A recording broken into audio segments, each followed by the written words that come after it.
Talvez alguns tenham estranhado, eu estava na bateria, mas eu não estava tocando. Hoje eu fui operador de barra de espaço. Eu fiz uma pequena cirurgia aqui no ombro direito. Tinha um limão aqui, eu tirei.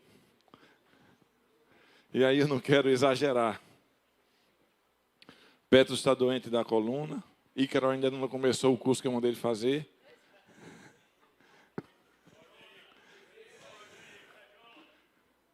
Aí eu tive que contratar aquele baterista chamado VS. O bom é que ele não erra. Vocês não viram um erro de bateria hoje. Mas a gente não vai deixar de fazer a obra do Senhor por um motivo ou por outro. Amém? Quem esteve aqui pôde perceber que no domingo passado, quando terminou tudo no sentido de depois da bênção, quem ficou viu que a gente ficou ainda 1h e 40 minutos aqui em adoração. Alguns foram embora, mas aqueles que ficaram foram tocados pela glória do Senhor. Aqueles que ficaram não chegaram em casa da mesma maneira, porque o Senhor se derramou de maneira profunda e absurda nesse lugar. E Ele faz como quer e quando quer, desde que existam corações que estejam sedentos pela sua presença. Que estejam sedentos de estar na sua presença, independente de quem esteja perto. Que estejam sedentos de estar na sua presença, independente se há um rito religioso ou não. Ou se há apenas pessoas reunidas à frente de um teclado, onde um baixista está tocando. E o louvor está sendo liberado para aquele que é digno de toda a honra, toda a glória, todo louvor e toda a majestade. Quando pessoas entendem esse lugar de adoração, quando pessoas entendem que a gente está falando além de música, não é música, é louvor. São canções que dizem quem Ele é, porque Ele é. E quando corações entendem quem Ele é e liberam isso com as suas palavras, Ele as recebe como um cheiro suave às suas narinas. E aí a Bíblia diz que Ele não resiste a um coração que está quebrantado diante do Senhor. E Ele desce. E a sua presença foi palpável domingo aqui. O meu desejo é que você também entenda isso. E que em outros momentos onde pessoas começarem a se derramar em adoração, apenas porque Ele é, você se junte a nós. Para que juntos nós possamos tocar nessa presença e sermos transformados. Amém? Domingo passado a gente continuou falando sobre essa mentalidade apostólica. E a partir do finalzinho do capítulo 2 de Atos, a gente falou sobre uma vida de dedicação. Sim ou não? Uma vida de dedicação. E o que é uma vida de dedicação? É uma vida que não é desleixada. Que não faz as coisas de qualquer jeito, que não faz as coisas de qualquer modo. Antes tem um parâmetro para viver e para fazer as coisas, que é o serviço ao Senhor. Paulo vai dizer que quando a gente estiver servindo aos homens ou fazendo qualquer outra coisa, que a gente o faça como quem está fazendo para o Senhor. Ou seja, Paulo nos trouxe naquele dia um parâmetro. O parâmetro de excelência é o que eu faço ao Senhor. E às vezes a gente confunde. A gente faz na nossa vida dita secular, e aí a gente diz assim, do jeito que eu faço na minha vida secular, eu vou fazer para o Senhor. A gente troca o parâmetro. O parâmetro não é o que eu faço lá fora. O parâmetro é o que eu faço para o Senhor. Esse é o parâmetro e essa é a régua para que eu possa medir tudo mais que eu estou fazendo. Então, o que o Senhor nos trouxe na semana passada foi refletir como eu estou fazendo para o Senhor. Qual é o nível de excelência, de empenho e de dedicação que eu estou entregando ao servir ao Senhor. Essa tem que ser a minha régua. Esse tem que ser o meu parâmetro para fazer a minha vida. E hoje o Senhor quer falar conosco a partir do capítulo 3 de Atos. Você pode abrir Atos 3 na sua Bíblia.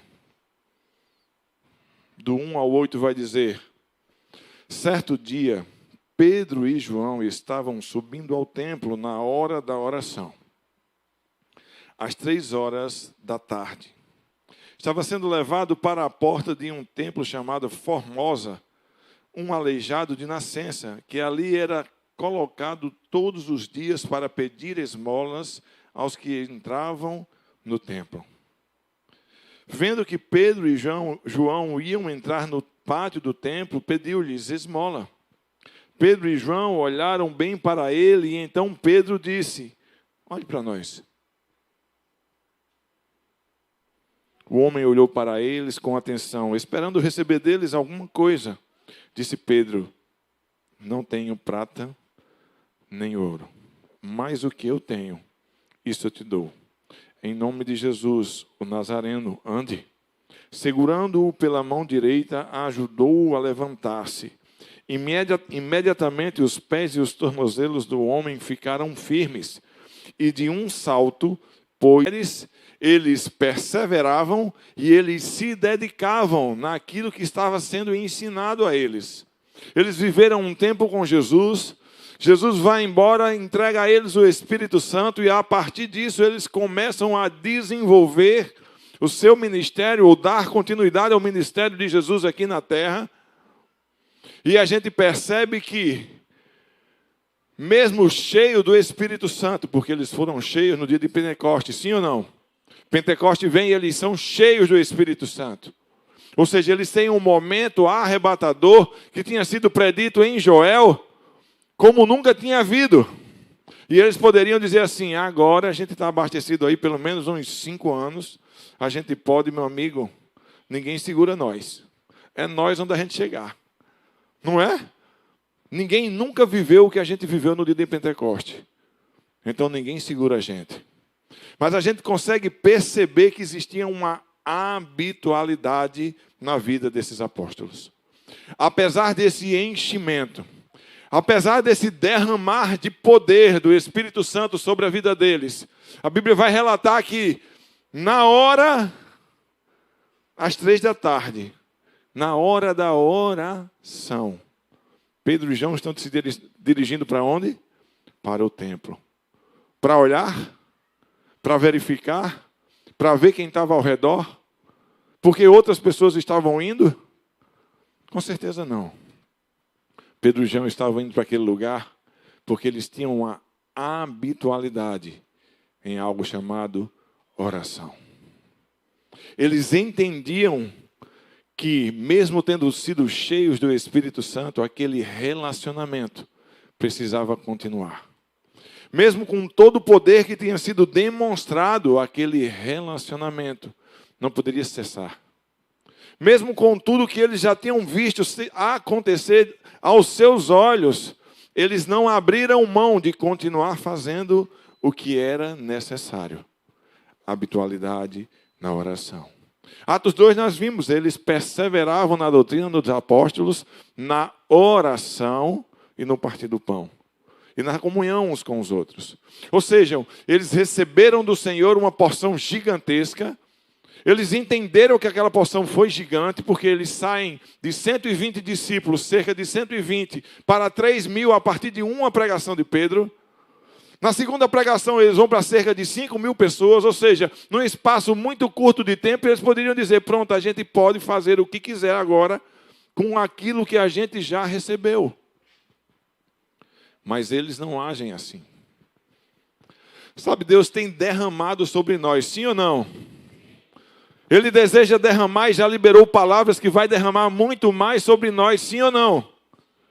Mas isso não será e não pode ser o motivo para que eu e você percamos a nossa habitualidade de vida de oração, de busca da presença. Porque Ele quer se derramar cada vez mais aqui em nosso meio, quando estivermos em comunidade, mas também quando você estiver no seu lugar secreto. Ele tem coisas para entregar a mim, pessoalmente, quando eu estiver com Ele nesse lugar de oração. E tem coisas a entregar a essa comunidade, quando essa comunidade está reunida nos seus momentos de oração.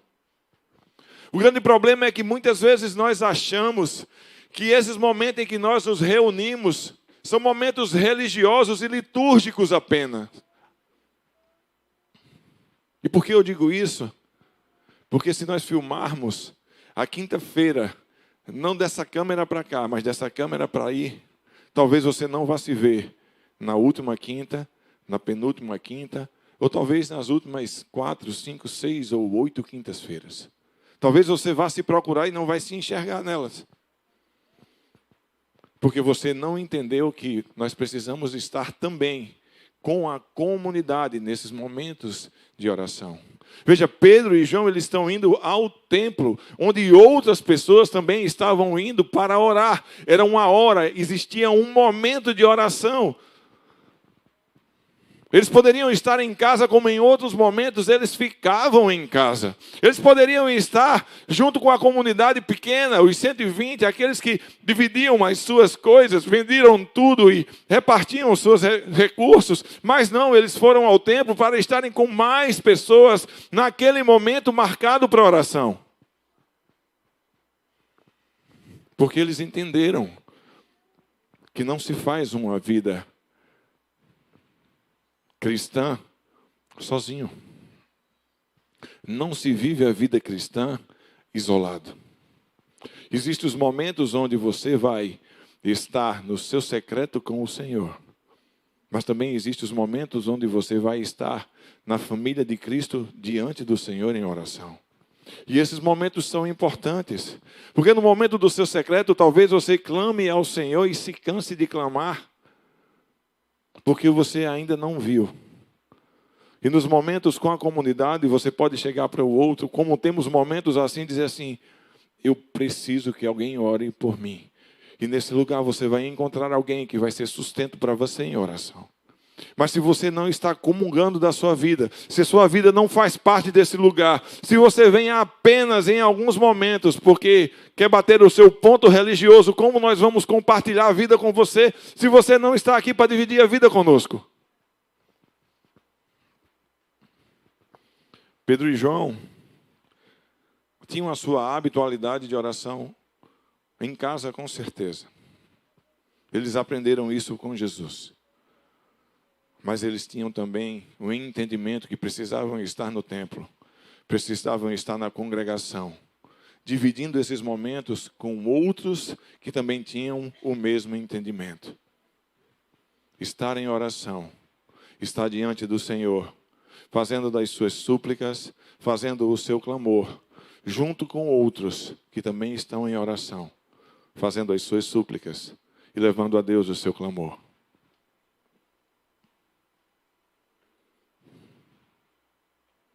Uma igreja que quer ter essa mentalidade apostólica precisa manter um hábito de uma vida de oração. O Senhor nos entregou, logo quando começamos, 2 pilares, a adoração e a intercessão, ou a oração. E quando Ele nos entrega esses pilares, por muitos anos, nós entendemos que seriam ministérios fortes de adoração e de intercessão. E isso não quer dizer que seja mentira, mas também talvez não seja a verdade completa. Porque o Senhor está nos levando, desde o ano passado para cá, a entender que esses pilares de adoração e de oração precisam ser na vida de cada um de nós.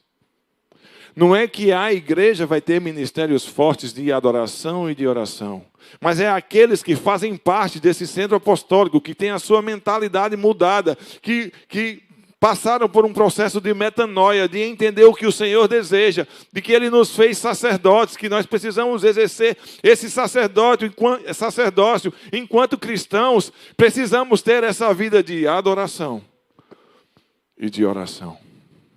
Esses são os pilares que vão nos sustentar enquanto indivíduos e vão fazer com que as nossas vidas sustentadas neles possam sustentar essa estrutura chamada Centro Apostólico Zoe que Deus quer mover.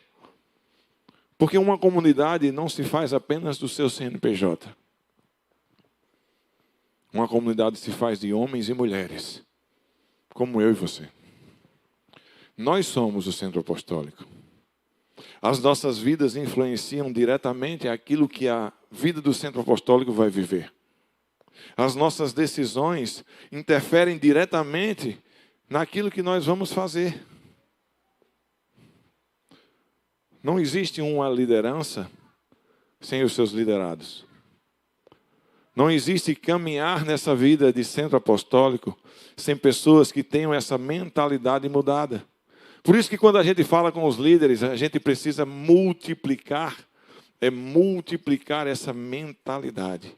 É aquele que está perto com você, se teve dúvida, você botar assim debaixo do sovaco e dizer: ei, tu precisa ter uma vida de adoração, tu precisa ter uma vida de oração, tua vida precisa ser transformada, você precisa mudar a maneira de enxergar as coisas. Ei, você não é uma vítima do mundo, você já foi resgatado. Ei, Jesus Cristo tem mais para você, você precisa ir lá na cruz se apropriar. Sabe? Coisas dessa natureza, de uma mente que mudou, de uma mente que fez um intercâmbio, que saiu dessa mentalidade de quem está no mundo apenas para receber e continua nessa vida de dizer assim: eu quero satisfação do meu prazer. E pasmem, tem muita gente que vem para a igreja e continua com essa mentalidade. Porque ela pensa assim: as cadeiras são ruins, o berçário não é legal, a sala das crianças é muito apertada. Mas ela não pensa assim: como é que eu posso mudar essa realidade? Como é que eu posso melhorar esse berçário? Como é que eu posso melhorar a sala das crianças? Será que tem tio suficiente para cuidar das crianças no domingo? Será que eu posso dizer assim: pode contar comigo que eu vou dar um domingo meu para cuidar dessas crianças? A mentalidade de sacerdote é uma mentalidade de serviço. A mentalidade de sacerdote é uma mentalidade de sacrifício. Ele se sacrifica pela comunidade. Os sacerdotes iam ali, faziam um sacrifício por todo o povo. O Senhor nos entrega essa mentalidade, ou deseja nos entregar, diz a nós que nós somos feitos sacerdotes nele, para que a gente possa entender: ei, precisa haver essa mudança, esse chaveamento na minha mente. Eu não venho aqui para esse lugar para ser servido. Eu venho aqui com o coração aberto para servir, porque o meu Senhor disse assim: eu que sou o mestre vim para servir vocês. Como é que vocês não querem servir? Do jeito que eu fiz, façam vocês. Mas muitas vezes a gente não tem uma pessoa para ficar com as crianças. E talvez as mamães e os papais achem ruim. Mas mamães e papais, entreguem o seu nome para dizer assim: eu quero servir. Porque o Senhor Jesus veio para servir. E a minha vida é para servir ao Senhor. E aos meus irmãos. A mentalidade da gente precisa mudar. Jesus vai dizer a ele em uma certa ocasião: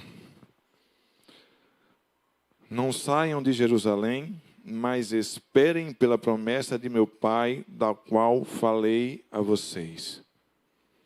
Jesus estava naquele último momento de ceia com eles.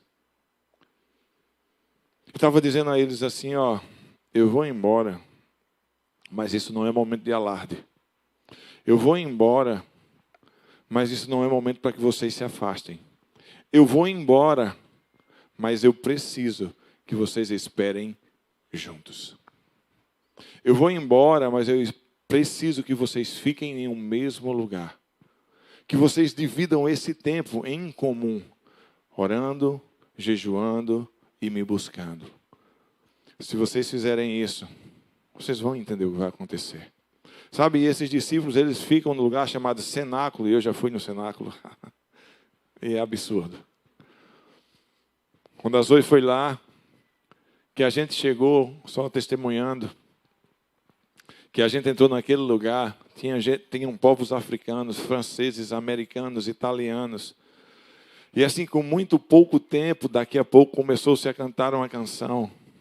Quão grande é o meu Deus, né? Quão grande é o meu Deus. Só que você não entende, porque daqui a pouco todos estavam cantando, cada um na sua língua.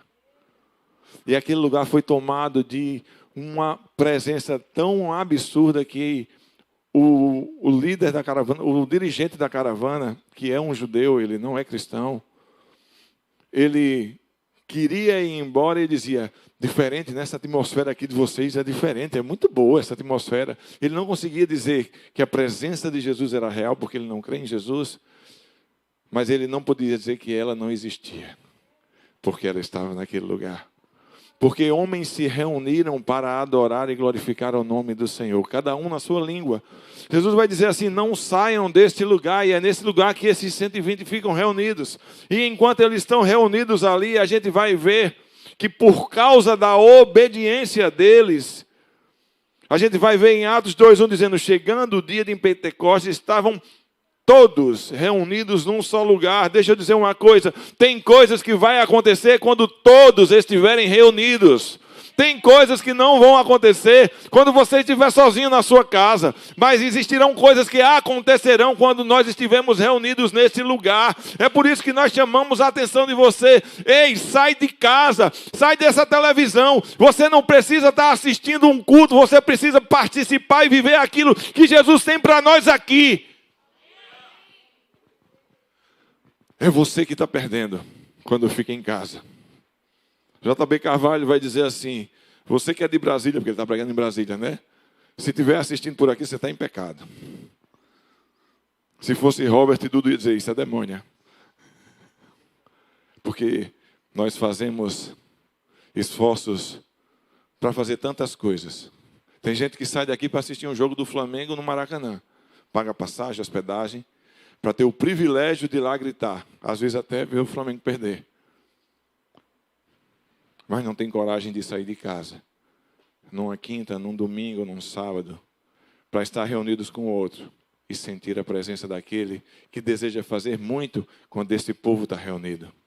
Sabem? Porque eles obedeceram e ficaram em um mesmo lugar. A Bíblia vai falar que eles estavam todos reunidos num só lugar. O Espírito Santo desceu naquele lugar e você já sabe o relato.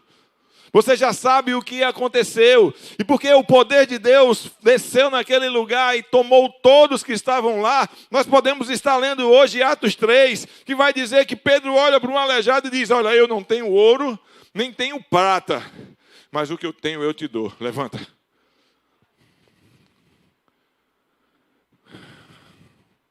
Onde está a sua coragem para dizer isso lá fora? Porque quando nós chamamos aqui os enfermos, nós temos coragem de impor as mãos. A pergunta é: no sinal, quando existem, às vezes aleijados, homens em cadeira de roda, pedindo uma esmola, quem de nós já teve coragem de abrir a porta, de sair do carro e dizer: a prata e o ouro que eu tenho é muito pouco para o que eu posso te dar. E o que eu posso te dar é, em nome de Jesus, levanta, sai dessa cadeira, seja curado. Mas é preciso ter uma vida como aqueles homens tinham.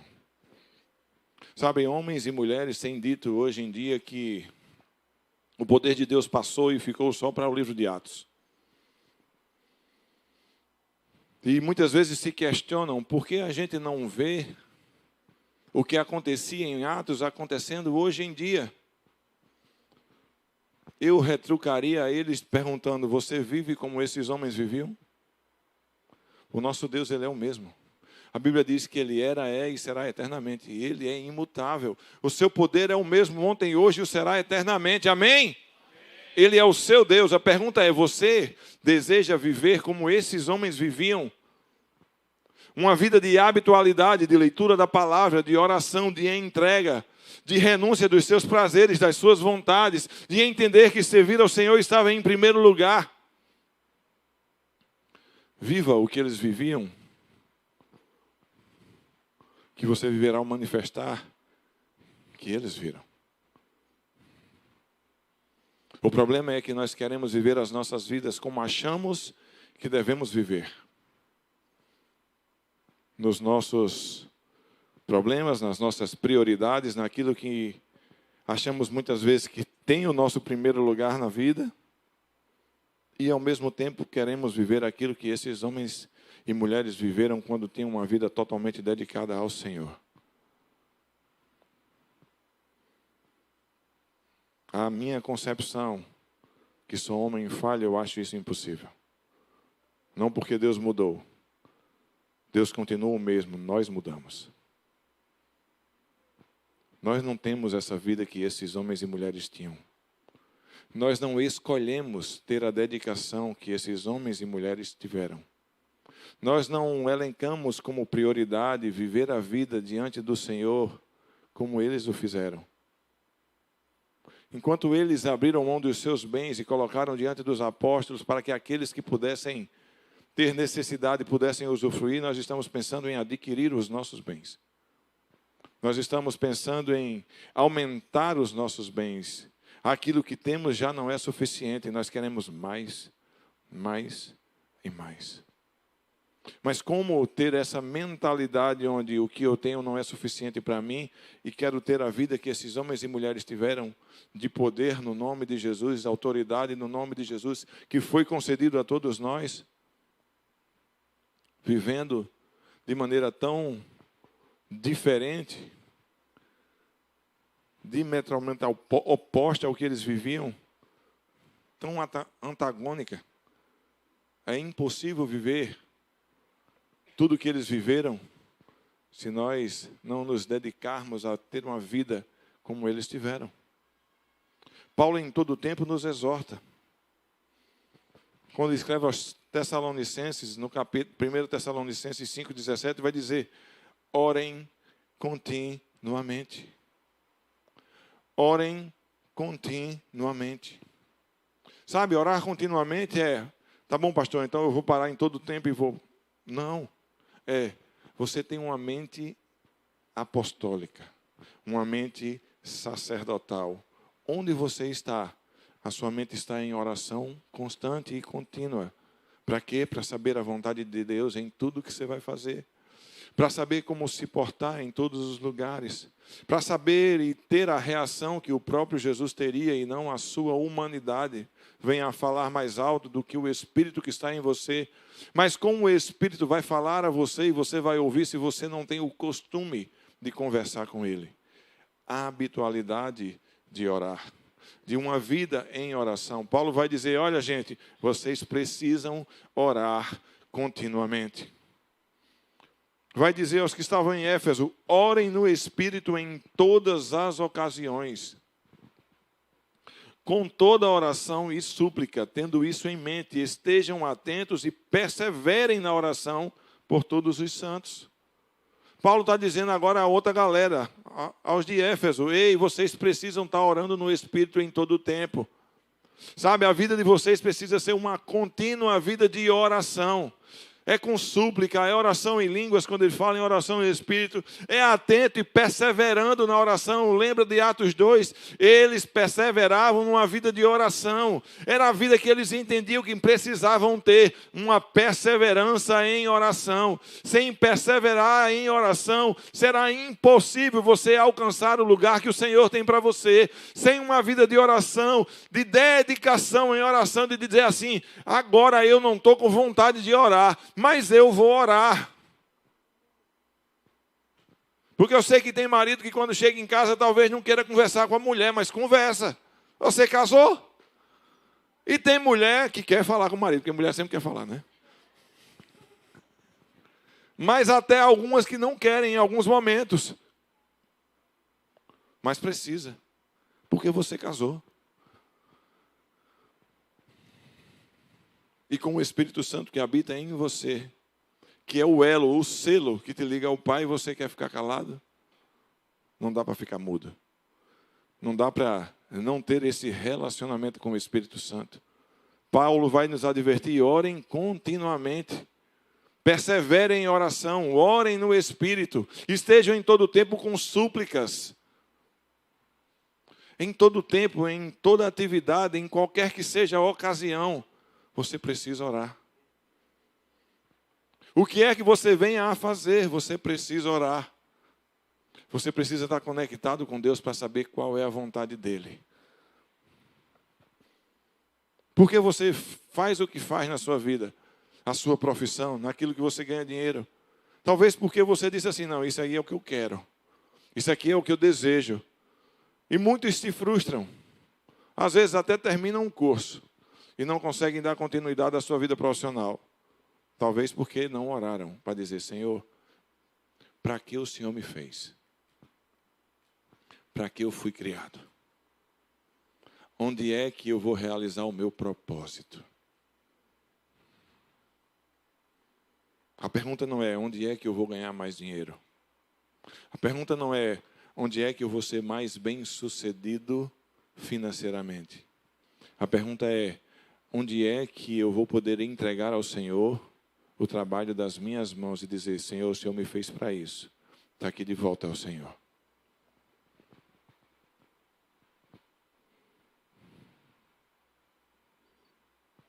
Paulo vai dizer aos romanos, em Romanos 12:12, alegrem-se na esperança, sejam pacientes na tribulação. Aí já é demais, né? Na tribulação ser paciente.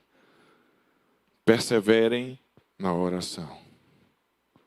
Eu não sei se vocês conseguem entender esse apóstolo que recebeu do próprio Jesus todo o seu treinamento. Ninguém o treinou, ele recebeu de Jesus Cristo o seu próprio treinamento. Ele teve um tempo retirado com o Senhor e recebeu uma porção gigantesca. Ele vai escrever a maioria das cartas que estão no Novo Testamento para cada uma dessas igrejas, para cada um dessa população. Ele está dizendo: vocês precisam orar. Ele está insistindo nisso. Deve ter uma razão, meus irmãos. Dediquem-se, perseverem na oração, alegrem-se na esperança, sejam pacientes na tribulação, mas perseverem na oração.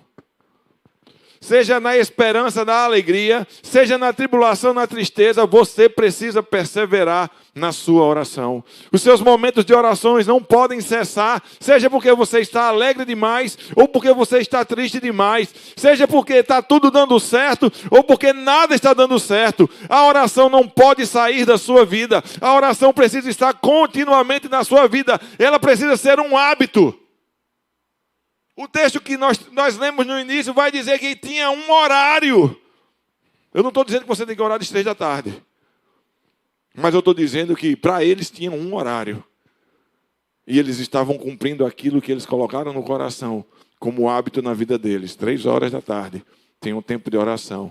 Vamos estar com aqueles que estão em oração no pátio do templo. Vamos estar com aqueles que estão em oração lá no templo. 20 horas na quinta-feira nós temos um culto chamado profético, que é um culto para a gente buscar a Deus em oração. Cadê você na quinta-feira? Meu irmão, me perdoe, você não está orando nem em casa, você não consegue chegar aqui na quinta.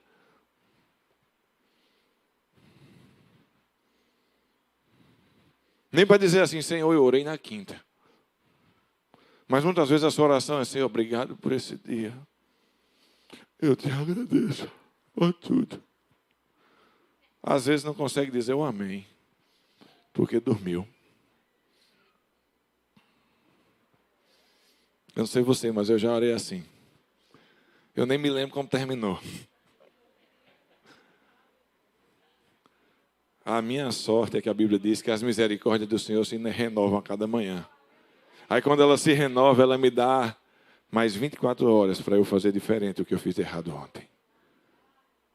Mas vai chegar um dia que não vai ter mais 24 horas para você. E o que você vai entregar para o Senhor? Como foi sua vida? Qual é o trabalho das suas mãos para entregar a Ele? Paulo vai dizer aos Colossenses: eu não trouxe nenhum texto de nenhuma carta repetida para que você entenda que ele disse a todos. Não foi algo pontual. Ele queria ensinar à igreja do Senhor que era necessário perseverar em oração. Ele vai dizer: dediquem-se à oração. Estejam alerta e sejam agradecidos. Colossenses 4, versículo 2. Mais uma vez, Paulo vai dizer a uma outra galera: ei, vocês precisam entender uma coisa, vocês precisam se dedicar à oração. Como quem diz assim: vida cristã, ela não existe sem oração. Vida cristã não existe a partir de atos religiosos. Vida cristã não existe a partir de você colocar um cheque assim: domingo, fui para a igreja. Sabe, eu já ouvi o absurdo, e para mim é um absurdo. Me perdoe se você já fez isso. Alguém dizer assim, não, eu vou no culto no domingo de manhã, porque aí eu já me livro. Ué, se livra? Você está se livrando de quê, irmão? É um castigo? É não. É um privilégio estar na presença do Senhor. É um privilégio poder entrar pelas suas portas. O salmista dizia que se alegrava ao ir para a casa do Senhor. Mas tem gente dizendo que é melhor ir de manhã cedo porque já se livra. Com essa mentalidade, como é que você está em casa, querido? Quando Paulo vai dizer que você precisa orar continuamente. Com a mentalidade de achar que eu prefiro me livrar logo. Ou que o culto é demorado demais. Ou que, para que tanta música? Para que esse chororô todo? Não sei, não. Podia cantar 3 músicas e ir para o momento da palavra? Aí a gente fica perdendo tempo aqui. Perdendo tempo, irmão. Você está na presença do Senhor, na casa do Senhor, com outros que foram redimidos e resgatados pelo Senhor, e vai dizer que está perdendo tempo porque o culto demora? Você ainda não entendeu o que você está fazendo. Dediquem-se à oração. Estejam alerta e sempre agradecidos. Ele vai dizer a Timóteo, 1 Timóteo 2:1. Antes de tudo, recomendo que se façam súplicas, orações, intercessões e ações de graça por todos os homens. Paulo continua a ensinar, e agora ao seu filho Timóteo. Ei, deixa eu te dizer uma coisa. Vocês precisam perseverar. Antes de eu falar qualquer coisa, eu vou logo dizendo. Vocês precisam estar em oração, em súplica e intercessão. Se é antes de tudo, é antes de qualquer outra coisa. Sim ou não? Antes de tudo. Deixa eu dizer uma coisa. Ele está dizendo assim. Antes de eu recomendar qualquer outra coisa, Timóteo, eu preciso recomendar uma coisa para você. Façam súplicas, orações e intercessões. Isso é primazia na sua vida, Timóteo. Isso é primazia na vida da igreja que você está liderando, meu filho. Isso precisa ser primazia na minha vida e na nossa vida, Zoe. Antes de tudo, essa vida de oração. Sabe, nós queremos muito o poder. Quando há um derramar de poder nesse lugar, quando pessoas ficam girando, homens e mulheres são curados e a gente sabe que isso aconteceu e Deus está derramando sobre nós, nós ficamos maravilhados. Mas a gente precisa entender que isso só vai acontecer se houver uma vida de disciplina espiritual em nós e nessa casa. E uma das primeiras disciplinas que o Senhor quer chamar a atenção a meu respeito e ao seu é uma vida de oração. Não vai acontecer o derramar do Senhor sobre nós de maneira que o nome dele seja glorificado se não houver vida de oração em cada um de nós. Não é à toa que o apóstolo Paulo vai chamar a atenção de todos aqueles que ele passou e depois mandou as suas cartas. Vocês precisam perseverar em oração. Vocês precisam se dedicar em oração. Vocês precisam ter uma vida de oração. Uma vida de oração vai ser o que vai sustentar a mim e a você quando vier a tribulação. Uma vida de oração vai ser o que vai sustentar a mim e a você quando vier a tentação de você achar que o que está acontecendo aqui está acontecendo por sua causa. Não é por minha causa, não é por sua causa. É por aquele que nos resgatou. O poder é dele, o nome é de Jesus. E ele se manifesta como quer e onde ele quer. Mas quando ele se manifestar, nós precisamos estar tão ligados a ele que nós venhamos a entender. Não sou eu, não é o que eu faço, é ele quem faz como quer. Mas você só vai identificar se você estiver ligado a ele com essa vida de oração. Porque você vai estar tão íntimo que você conseguirá discernir os atos e aquilo que ele está fazendo pelo seu Espírito. Pedro e João estão indo para o templo para ter mais um momento de oração. E porque eles tinham esse hábito de vida de oração, o poder se manifesta. E aquele homem é curado como tantos outros foram curados no livro de Atos e nos Evangelhos. Como está a nossa vida de oração?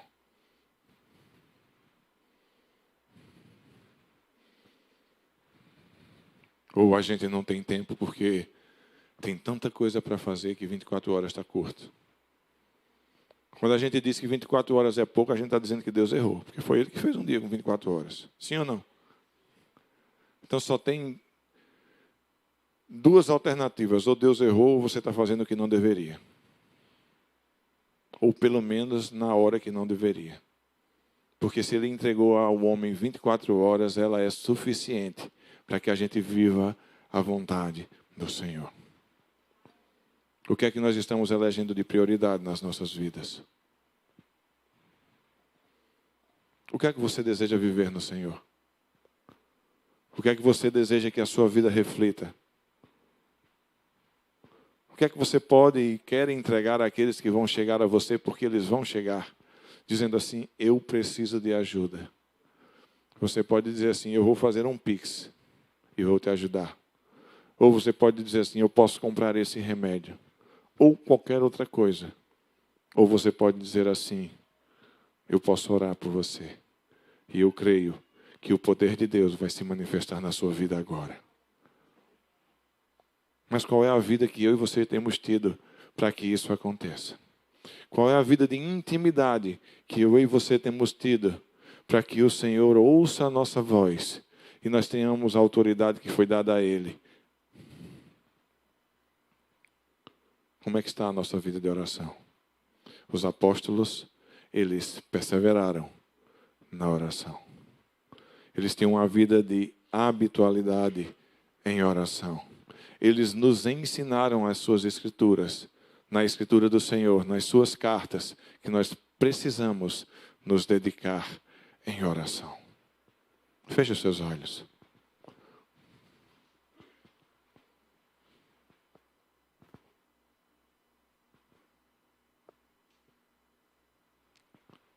Agora, nesse momento, você e Deus em oração.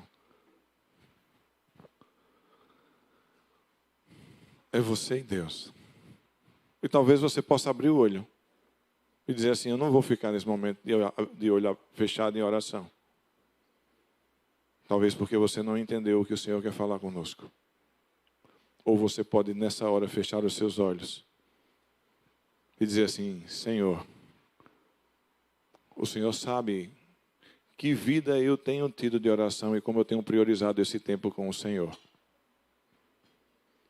E aí você pode dizer, dá-me mais tempo para estar contigo. E pode dizer, perdão porque eu não tenho tido tempo, nem priorizado para estar contigo. A oração que vai fazer é você. Porque você sabe como tem sido a sua vida. Você sabe o que tem entregue ao Senhor.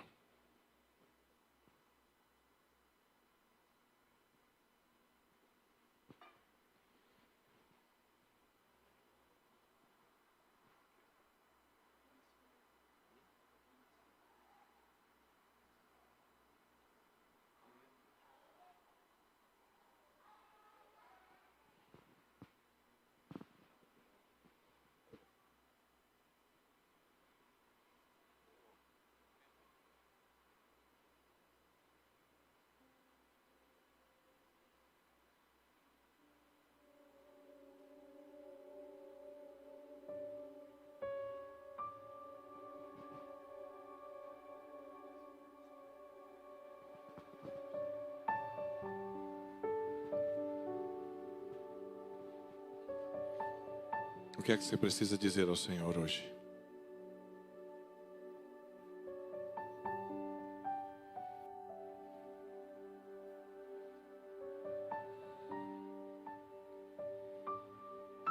O que você precisa dizer, diga a Ele. Ele está aqui para ouvir você. Quando 2 ou 3 se reúnem em seu nome, Ele se faz presente. Ele está nessa casa.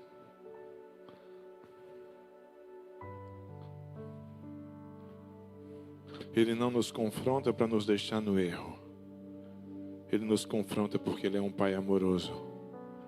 e deseja que a gente saia do lugar do erro para viver aquilo que Ele colocou para mim e para você.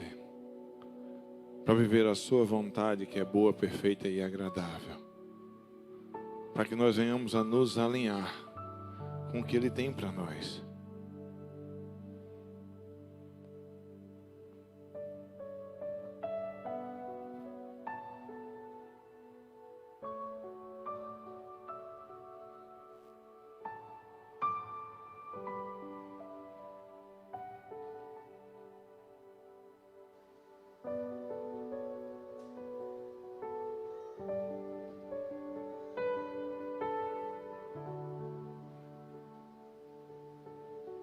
Não abra o seu olho. É um tempo de olhos fechados. Talvez nessa semana você não terá outro tempo assim, porque você não priorizou para isso. Então não tenha pressa agora. Eis-me aqui, escuta o meu clamor. Preciso tanto te contar os meus medos, meus segredos. Eu preciso tanto confessar. Sou tão fraco, tão pequeno sou. Eu não mereço teu amor, mas a tua graça me alcançou. Livre sou. Minha rocha, meu escudo, em ti vou confiar, não vou me abalar. Em teus braços eu me escondo, não há o que temer, pra sempre eu vou crer.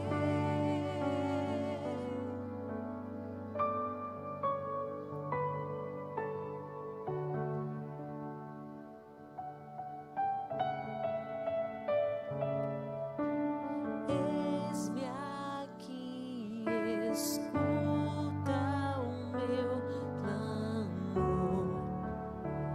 Preciso tanto te contar os meus medos, meus segredos. Eu preciso hoje confessar. Sou tão fraco, tão pequeno sou. Eu não mereço teu amor, mas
Senhor que nós cremos está nesse lugar.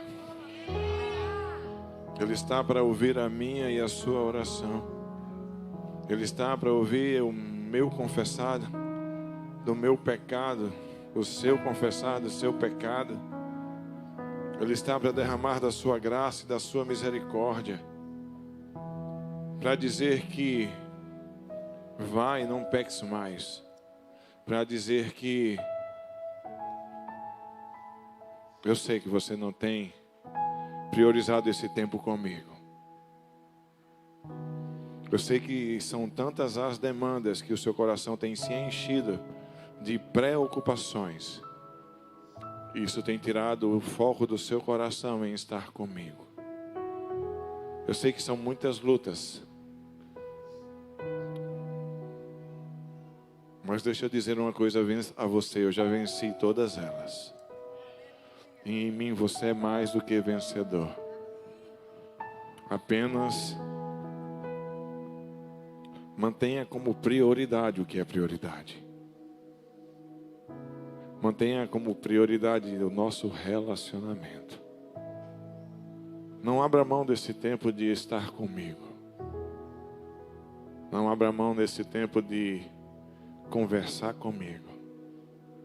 De me contar as suas lutas. E ouvir da minha boca que eu sou alívio.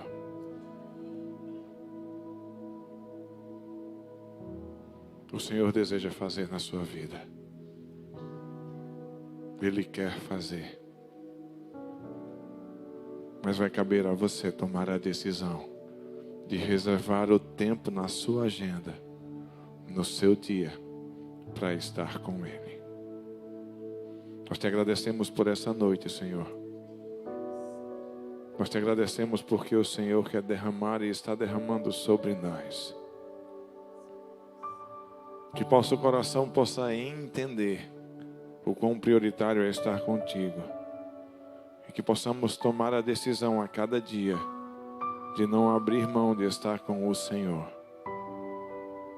Nós te agradecemos pelo teu amor, pela tua misericórdia, pela tua bondade sobre nós. Em nome de Jesus. E que o amor de Deus, o nosso Pai, bondoso Pai, que a graça que nos alcançou do seu Filho Jesus e que nos capacita a ter essa vida de oração, e que a presença do Espírito Santo esteja em todo tempo e em todos os dias, batendo a porta, dizendo: vem falar comigo, esteja com você, hoje, agora e sempre. Amém. Deus os abençoe e vão em paz.